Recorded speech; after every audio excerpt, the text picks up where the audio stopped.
আসসালামু আলাইকুম। সবাই কেমন আছেন? আশা করছি সবাই ভালো আছেন। আর আজকের রেসিপিতে থাকছে আমের টক ঝাল মিষ্টি আমের আচার। আর এই আচার একদমই রোদে দেওয়া ঝামেলা ছাড়াই কিভাবে সারা বছর সংরক্ষণ করবেন। আমার হাতে বানানো সবচাইতে মজার আচার ছিল এটি। আশা করছি আপনাদের অনেক অনেক ভালো লাগবে। আর ভালো লাগলে অবশ্যই লাইক কমেন্ট শেয়ার করবেন। আচার তৈরি করার জন্য 1.5 কেজি পরিমাণ আম নিয়েছি। আমের খোসা ফেলে দিয়েছি, একটু সবুজ সবুজ রাখার চেষ্টা করছি। তো আম কেটে নিব টুকরো টুকরো করে। আর অবশ্যই চেষ্টা করব আমে যেন কোনো পানি না থাকে। আমি কিছুক্ষণ যাবত আমের পানি ভালো করে জড়িয়ে শুকিয়ে নিছি। এখন চলেন দেখি কি মশলা ব্যবহার করব। এখানে 2 চা চামচ কালো সরিষা আর নিছি 5 ফোড়ন, 2 চা চামচ নিছি আস্ত রসুন, নিছি কাঁচা জিরা আর নিছি কয়েকটা শুকনো মরিচ ঝালের জন্য। আর এখানে 2 কাপের মতো চিনি নিছি। চিনির পরিমাণটা আম অনুযায়ী, আর আপনারা গুঁড়ো নিতে পারেন তার পরিবর্তে। আর এই যে জিরা আর 5 ফোড়ন শুকনো মরিচ একটু তেলে গুঁড়ো করে নিছি। আর এখানে কাঁচা ওই যে সরিষা, কালো সরিষাটা বেটে নিছি আর রসুনের কোয়াটা একটু থেতো করে নিছি। তো এখন আমি আচার বানাতে চলে যাব। তো এদিকটায় আমি কড়াইয়ে তেল গরম করে এখানে সরিষার তেল দিয়ে দিব। আমের অনুযায়ী সরিষার তেলের পরিমাণটা দিবেন। আর সরিষার তেলটা একটু গরম হয়ে আসলে 1/2 চা চামচ 5 ফোড়ন বাগার দিয়ে নেবেন। তো বাগার দেওয়ার পরে এখানে থেতো করে রাখা রসুনের বাটাটা দিয়ে দিব 1 চা চামচ। আর দিয়ে দিব সরিষা বাটা দিয়ে ভালো করে একটু ভেজে নেব। মশলাটা একটু ভেজে নেওয়ার পরে দিয়ে দিব আস্ত কয়েকটা শুকনো মরিচ। শুকনো মরিচ দেওয়ার পরে শুকনো মরিচ মশলার সাথে ভেজে নেব। ভাজা হয়ে গেলে কেটে রাখা আমের পিসগুলো আমি এখন দিয়ে দিব। দিয়ে মশলার সাথে ভালো করে একটু নেড়ে চেড়ে মিশিয়ে নেব।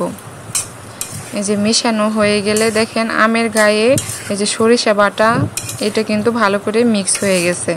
এখন এতে দিয়ে দিব কালারটা আসার জন্য 1/2 চা চামচ লাল মরিচের গুঁড়ো।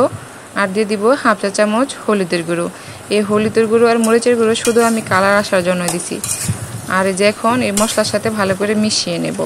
আর দিয়ে দিব 1/2 চা চামচ লবণ। লবণের পরিমাণ কিন্তু বেশি দিব না, তাহলে কিন্তু টক যে এটা থাকবে না। আমি টক মিষ্টি ঝাল আচার বানাবো, তার জন্য লবণের পরিমাণ কম। আর দিয়ে দিব পরিমাণ মতো চিনি। চিনির পরিমাণটা অবশ্যই আমের পরিমাণ অনুযায়ী দিবেন। তো সব সময় চেষ্টা করবেন যেন চিনির পরিমাণটা যেন ঝালের পরিমাণ চিনির পরিমাণটা ঠিক থাকে। তো এখন এই যে চিনি মশলার সাথে আমের সাথে ভালো করে মিশিয়ে নিলাম। এখন নিবি নিবি জালে রেখে দিয়েছিলাম। এই দেখেন চিনিটা গলে গেছে। এখন এই যে গলে আমগুলা উপরে বেশি উঠছে আমের পিসগুলা। তো এখন আমি নিবি নিবি জালে রেখে দিব, কারণ দেখা যায় চিনি কিন্তু গলে গেলে লেগে গেলে কিন্তু তিতা লাগে। আর এখানে দিয়ে দিব 3 টেবিল চামচ ভিনেগার। অবশ্যই ভিনেগারটা দেওয়ার চেষ্টা করবেন। ভিনেগারটা দিলে কিন্তু বেশি দিন যাবত আমটা ভালো থাকে, টিকে থাকে, সংরক্ষণ থাকে। তো আর বেশি ভিনেগার দেওয়ার চেষ্টা করবেন না, আমের অনুযায়ী ভিনেগারের পরিমাণটা দিবেন। বেশি ভিনেগার দিলে কিন্তু ভিনেগার গন্ধটা থেকে যাবে। আর এখন হয়ে আসলে এখন দিয়ে দিব ওই যে তেলে রাখা 5 ফোড়ন শুকনো মরিচ জিরার গুঁড়াটুক আমি পুরোটুকি দিয়ে দিলাম 1.5 কেজি আমের জন্য। এখন ভালো করে মশলাটা আমি আমের সাথে মিশিয়ে নেব। মিশিয়ে কিছুক্ষণ যাবত আমি ঝাল দিয়ে নিব, যেন মশলাটা আমের পিসের ভিতরে ভালো করে ঢুকে যায়।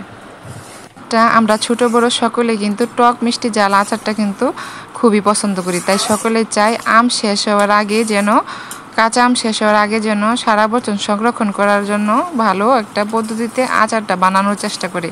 তো আপনারা সকলে এই পদ্ধতিতে আচারটা বানাতে পারেন।